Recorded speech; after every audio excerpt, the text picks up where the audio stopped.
La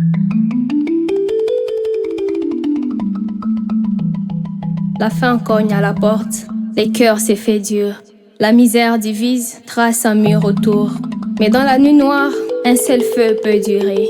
Quand les ventres est vide, l'œil voit l'autre en rival. La langue, la tribu, devient un bouclier banal. On oublie qu'hier nos pères partageaient les mêmes bols. La pauvreté ment, elle met l'ombre sur l'idéal. Dans la tempête, l'arbre seul se brise au sol. La forêt tient debout, racines dans les mêmes sols. Congolais, ton nom est plus grand que ta tribu. Les sangs de la patrie coulent dans chaque coup de gang. Quand la maison brûle, on ne compte pas les clans.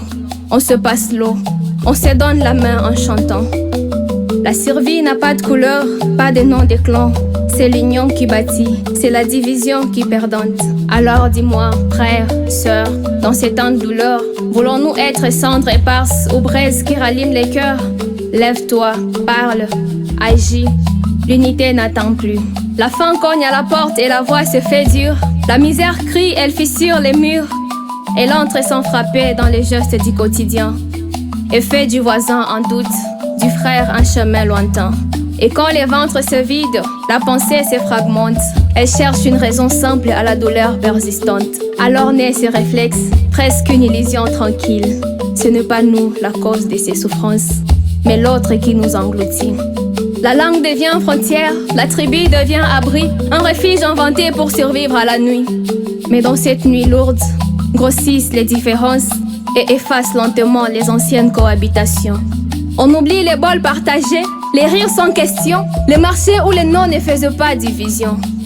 La pauvreté réécrit les mémoires à sa manière. Elle coupe les liens, puis prétend que c'est l'histoire. Pourtant regarde l'arbre quand la tempête s'approche. Seul, il craque, il ploie, il s'arrache de ses roches. Mais la forêt debout ne négocie pas son sol. Elle transforme les vents en dialogue de feuilles et d'envol. Ainsi va le pays quand la douleur insiste. Elle teste nos lignes, nos cœurs, nos résistances. Et c'est là que se joue ce que la peur défigure. Non pas qui sommes-nous, mais ensemble que demeure. Car la survie n'a pas d'ethnie, ni de drapeaux secrets. Elle a deux bras ouverts, imparfaits mais complets. Et c'est dans les manques même, dans les sols qui se font, que se révèle le vrai poids du mot peuple vivant. Alors dis-moi, pays debout dans la fatigue et les vents, veux-tu te disperser ou te reconnaître maintenant? Car la douleur ne divise que les cœurs déjà clos. Elle unit ceux qui comprennent qu'ensemble, on est plus que nos mots. Alors choisis les réflexes de fuir ou la force de tenir, les soupçons qui isolent ou la main pour bâtir. Dans les jours les plus durs se révèle une loi simple et nue. Un peuple ne survit pas quand l'autre est exclu.